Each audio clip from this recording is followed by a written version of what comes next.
مشروبات الطاقة هل هي بعيدة السوق؟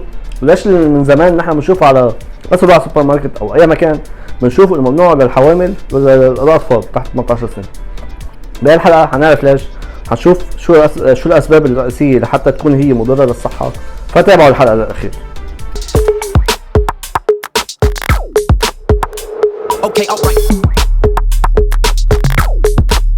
خلونا نرجع بالزمن لورا لسنة 1997 وقت بلش تنعرف مصطلح مشروبات الطاقة خاصة بأمريكا. بوقتها كان مشروبات الطاقة مفتوحة لكل العالم وكل العالم عم ببلش تفوت عليها، حسوا في لذة بالطعمة فبلشوا كل العالم تفوت على هذا المجال أكتر وتجربها، وبس واحد يجربها بصير إنه يدمنها، بحس في نشاط، وهذا النشاط عم بيشوفه بكل مرة بيشرب فيها ريد بول وغير شركات من مشروبات الطاقة.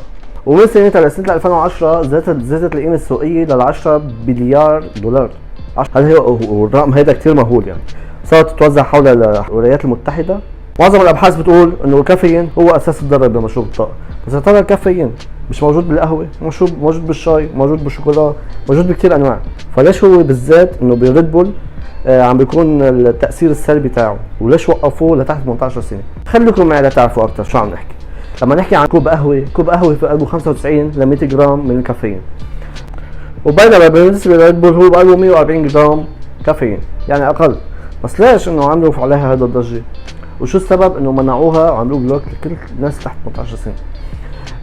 في عنصرين اساسيين موجودين بالريد بول مش موجودين بغير مكونات اللي هن الشاي والقهوة وكل شيء بقلبه كافيين، اللي هن العنصر السلبي الاول هو الجوافا. جوافا هو نبتة بيستخرجوها من غابات الامازون، وهيدي بتسبب مضاعفات بالقلب، ضعف مضاعفات اللي بتعملها الكافيين. الكافيين بينشط بس ما بيزيد دقات القلب اذا شربتها بكميات معتدلة.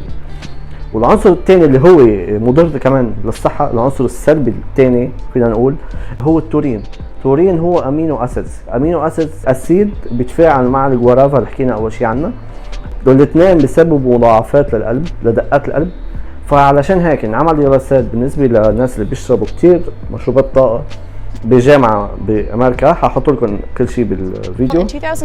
وتبين انه اكثر الناس اللي بعد ما عملوا مخطط قلب، اكثر الناس اللي بتتعامل مع مشروبات الطاقة عندها تقلبات بدقات القلب مش طبيعية. فموضوع راح لأب ليفل عشان يوقفوه للناس اللي تحت 18 سنة وينشرب بكمية معينة. يعني بتروح على مطعم، بتروح على اي كافيه، خاصة مثلا باي بدول الخليج وين ما تروح، ممنوع الشخص يشرب اكثر من 2 مشروب طاقة، يعني بحدود النص لتر. هلا هو اكيد مش شيء منيح يعني، بس انه بيوفروه بس بكميات معينة.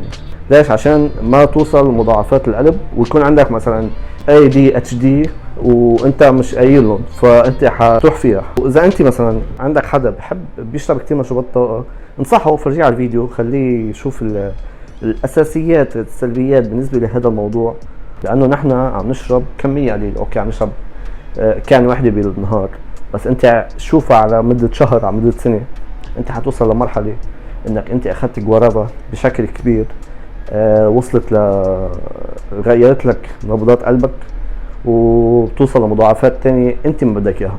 فلهذا السبب ما بنصح حدا يشرب مشروبات الطاقة. ممكن واحد يمرق اذا واحد اجى على باله، بس اول شيء اكيد للحوامل لا، للاطفال لا.